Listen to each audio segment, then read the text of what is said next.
Today on GreenCars The Podcast, we look back at transportation in 2023 and then forecast where the all-electric future may take us. Welcome to GreenCars The Podcast, where we talk about all things hybrid, plug-in hybrid, and all-electric cars. I'm Trish Close. And I'm Dave Nichols. Today we're going to review 2023 and look ahead to the EV future. According to the International Energy Agency, there are over 26 million electric cars on the roads today, up 60% since 2021. Wow. Global sales were led by China, Europe, and the U.S., with China's sales of electric cars reaching up to 40% of vehicle sales by 2030. That's incredible. Based on existing policies, oil demand for road transport is projected to peak by 2025, with the amount of oil displaced by electric cars exceeding 5 million barrels per day by 2030. And EV market competition is lowering the prices on new models. You know what that means. With more than 60 new EV models rolling into showrooms in the coming year. Right, and over 100 different models of EVs will be available to consumers by the end of 2024. Wow. And we're not just talking about, personal transportation. Mm-hmm. Also, last year, electric commercial vehicles like big buses and heavy trucks, stuff like that, increased worldwide by 90% over the previous year. Electric bus sales in urban areas are at an all-time high. A total of 27 governments have pledged to 100% zero-emission vehicle, bus, and truck sales by 2040. Well, let's just put this into perspective. The growth of electric vehicle sales and the ratio of EVs on the road is really lighting up. By 2025, electric vehicle sales could account for 20% of all new car sales. By 2030, we're talking about 40% new car sales could be EVs. And by 2040, we're talking about EV sales being all new car sales. That's absolutely amazing. Yep, it is indeed. And the transition from gasoline-powered vehicles to hybrids, plug-in hybrids, and all-electric cars, it's going to happen pretty quickly. Okay, well, that was quite the opening of our show today. Yeah. A lot of information we threw at you. So listeners, viewers, you're absolutely allowed. Rewind a little bit, take some notes, take all of that back in. Dave, where do we go from here? Let's take a look at the latest EV news. And also, we've got some amazing future EVs fresh from the LA Auto Show. Time to see what's up, the latest in EV news. Just as we were mentioning, American automakers are transitioning to all-electric vehicles by 2035. Our Canadian neighbors to the north are getting strict on vehicle emissions, with some restrictions coming as soon as 2026. The Great White North is investing billions in new battery and EV component factories and has advanced its car and truck ban. According to Canada's electric vehicle availability standard, 20% of all cars sold by 2026 must be zero-emission vehicles, growing to 60% of all cars and trucks sold by 2030. And here in the U.S., the EPA calls for 67% of all light-duty vehicles to be zero-emission by 2032. And moving to make EV batteries better, Wired recently announced that Panasonic is working with an American company called Sella to create new silica-based batteries that will cover 500 miles of range and will charge in just 10 minutes.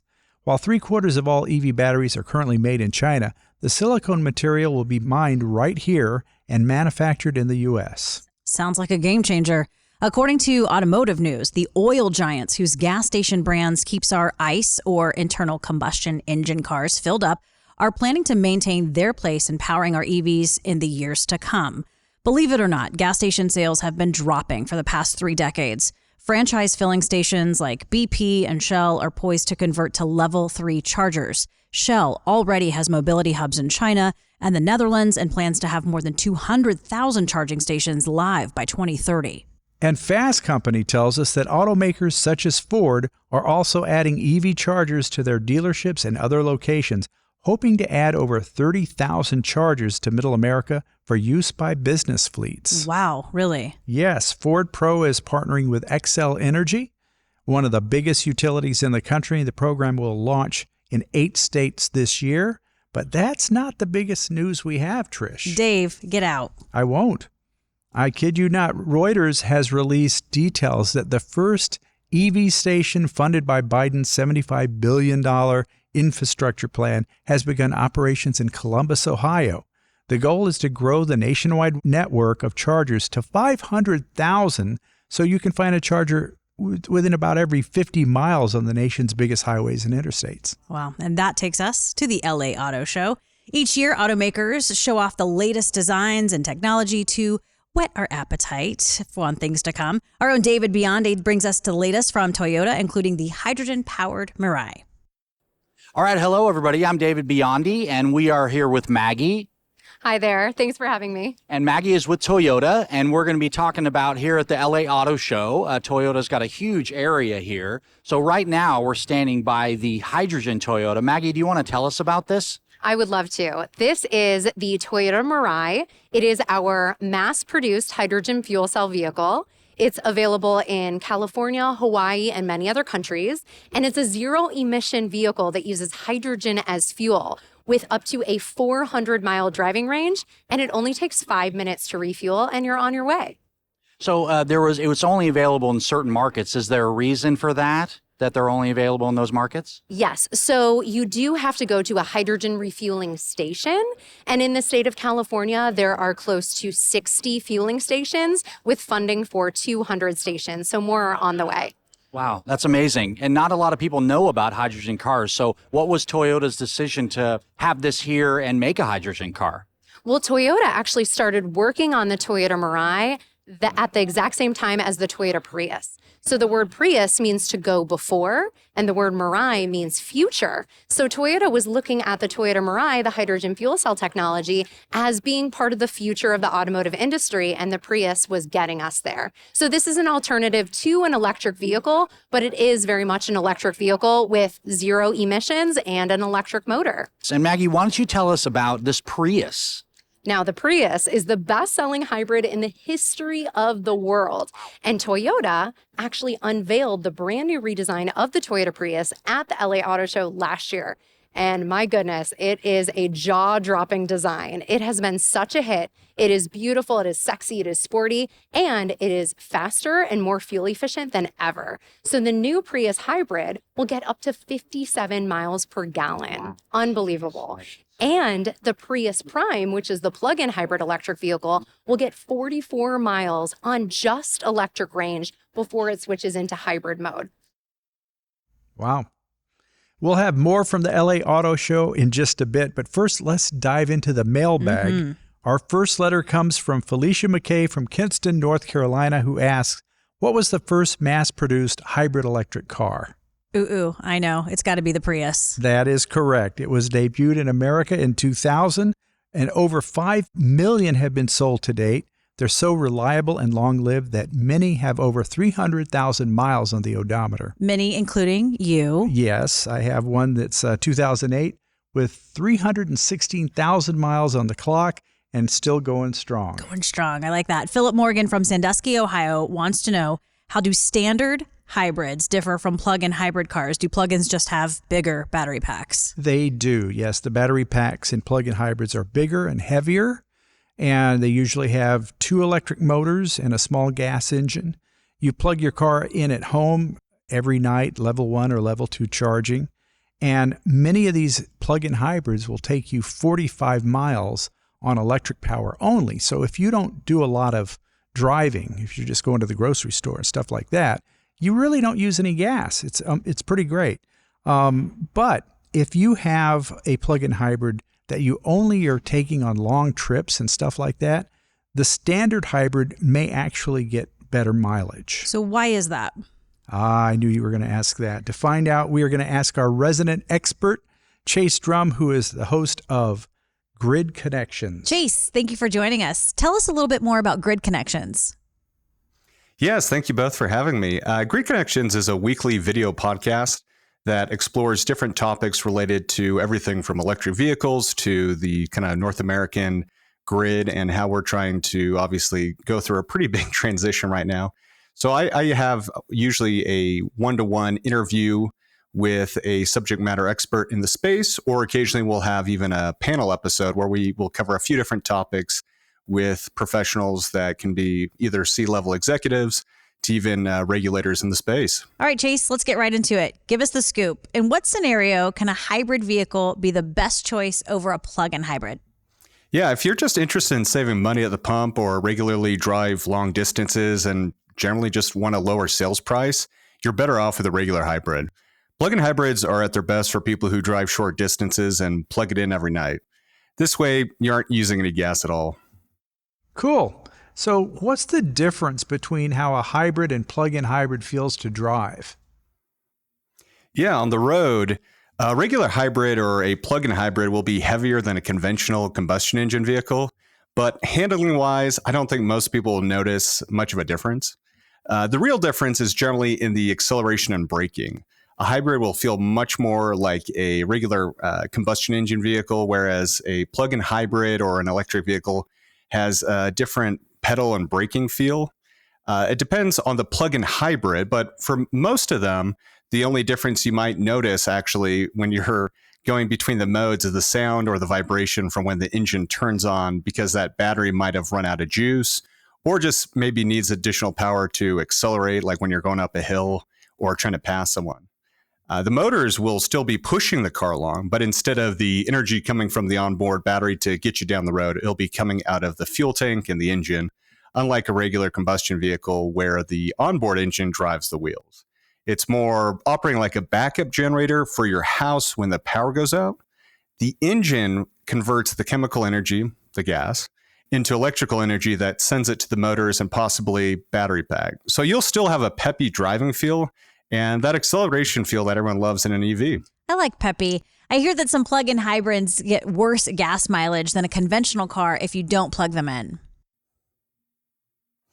That can be true. It just depends what you want. There's a reason modern F1 cars are hybrids, and you see the technology inspired by them in luxury vehicles like Ferraris. But plug-in hybrids get worse fuel economy than their non-hybrid counterparts if you don't plug them in. But the addition of an electric motor can mean they accelerate a lot faster. For people who don't want to be bothered with charging up their plug-in hybrids overnight, a regular hybrid can actually be the better vehicle for everyday commuting. While plug-in hybrids, or PHEVs as we call them, can be a great bridge towards buying an EV, they aren't for everybody. I get that. So whenever buying a car, you really need to ask yourself what's important. Performance, savings, ease of use.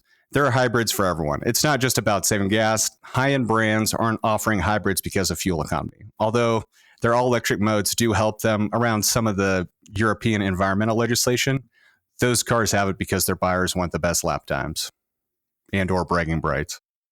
Chase, there are so many different mainstream hybrids on the market today. What makes the Prius so special? The Prius and the many conventional hybrids that have followed from various automakers are preferred to as a hybrid electric vehicle. Under the hood of a hybrid vehicle, you'll generally find a small gasoline-powered internal combustion engine and at least one electric motor to supplement horsepower. Electric motors are compact and powerful, producing amazing torque. For instance, the latest Prius from Toyota has seen where fully electric vehicles have had successes and try to incorporate those learnings to give some of the advantages of a fully electric vehicle at a lower price point. Things like a lower center of gravity, lower rolling resistance tires, better aerodynamics, and more, but all at a lower starting price point generally. Hybrids, plug-in hybrids, and EVs all use regenerative braking. How does that work? Yeah, that's a great question. While you're driving down the road, regenerative braking turns the electric motor into a generator to capture some of that electricity back and charge the battery pack. It adds more electric range while you're braking. Some cars allow you to even drive majority of the time with just the accelerated pedal, or what's known as one pedal driving, where instead of coasting, when you let off traditionally the gas pedal, it starts to turn that energy into electricity and brake the car. It's usually a setting that lets you choose how you want it to feel, and some performance vehicles even blend the regenerative braking in with the traditional friction brakes. While hybrids and EVs are usually heavier than their combustion equivalents, it's not uncommon for hybrids and EVs to brake in shorter distances, since they have two different systems now to brake at the same time. Well, and Chase, figuring that we're all going to be probably driving electric cars in the future, why should people consider buying a hybrid right now? I always recommend people to think about how you're going to use a car before you even start shopping for a new one. If you plan to use the car for a lot of highway driving or enjoy longer road trips, and maybe you're not ready to try something as new as an electric vehicle, then a hybrid is probably a great option for you. However, if you're looking to buy a second car for your family to mostly drive around town and you can plug it in overnight or at your work, then a plug-in hybrid or EV would probably make a lot of sense for you. These days, you can find hybrid vehicles that fit a variety of driving needs, from sleek sedans and hatchbacks to compact crossovers, off-road ready SUVs, and even practical pickup trucks.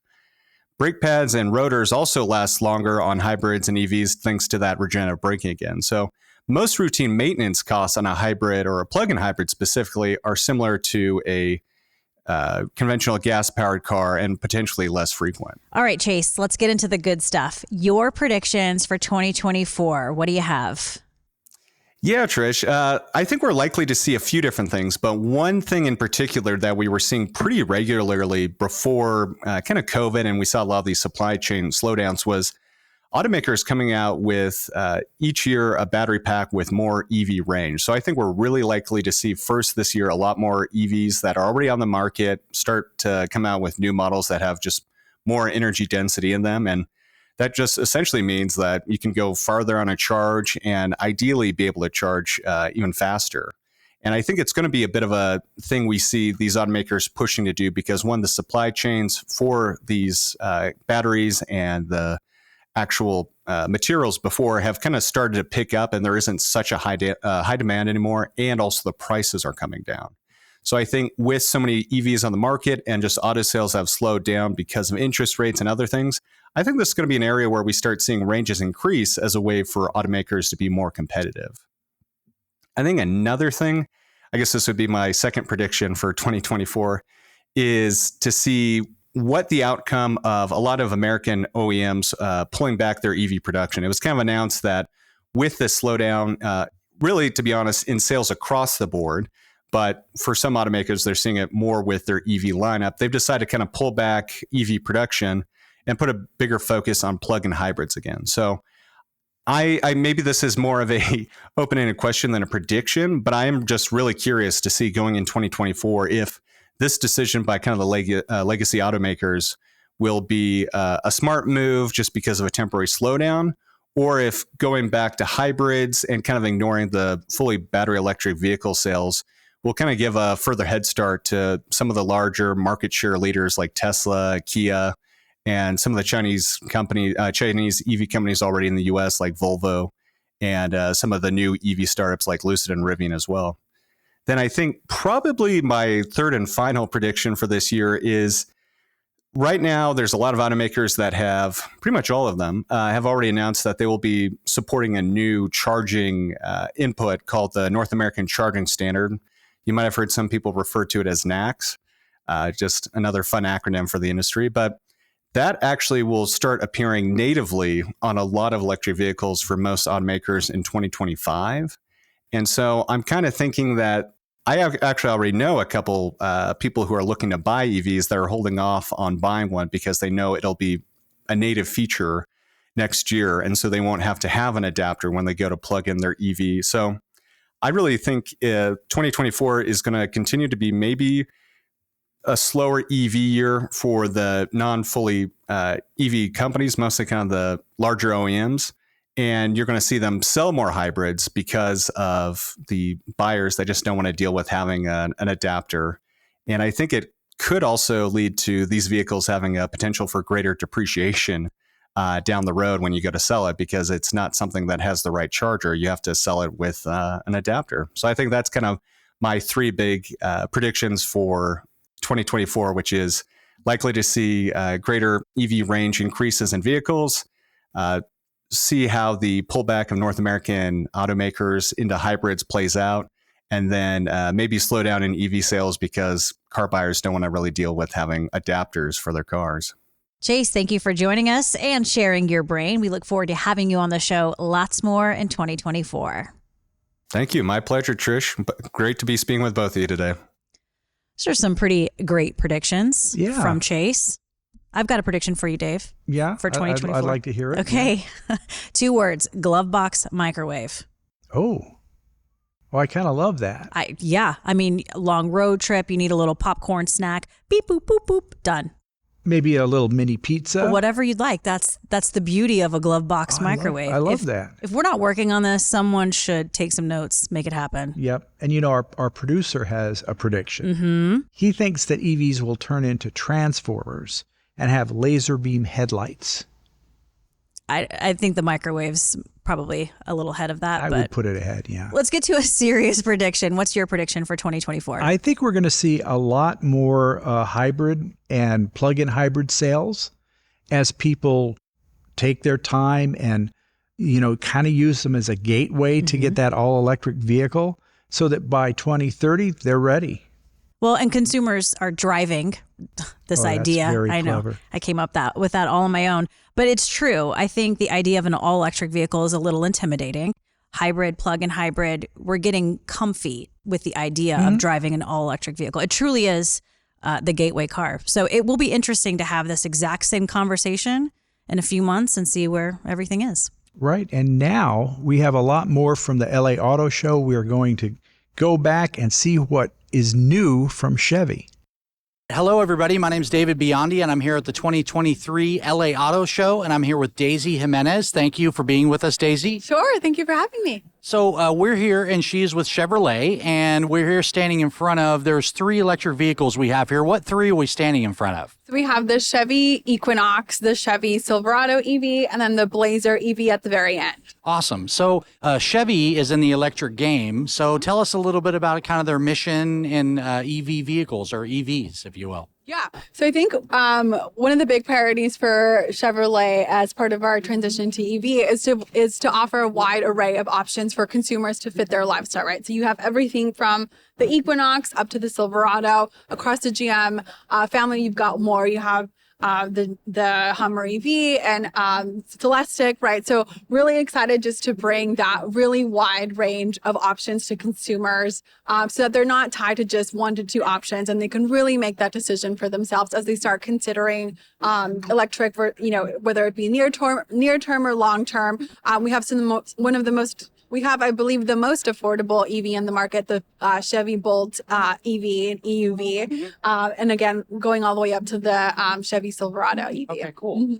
All right, so Daisy, why don't you tell us about this Equinox EV? Sure. The Chevy Equinox is one of the new ones in our portfolio. So this variant gives you up to 319 miles of range on a full charge. It is built on our Ultium platform, which is the platform we're using to build all of our EVs from the ground up. So Daisy, tell us about the Silverado, the truck game. Yeah. So the Silverado EV RST is the version that you see right behind this. That one is really exciting for us, right? That one gives you up to 400 miles range on a full charge, has up to 754 horsepower. So it still gives you that power and the capability that our customers expect from the Silverado. It's just fully electric, right? Nice. And so really designing that also on our Ultium platform to give you that fully electric experience, also packed with technology and all the safety features that you're used to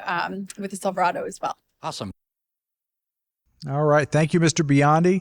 And next time we'll have lots more from the LA Auto Show, and we'll have some great interviews from people. But I'm really looking forward to your time in a Ford Mustang Mach-E. Yes, so much fun.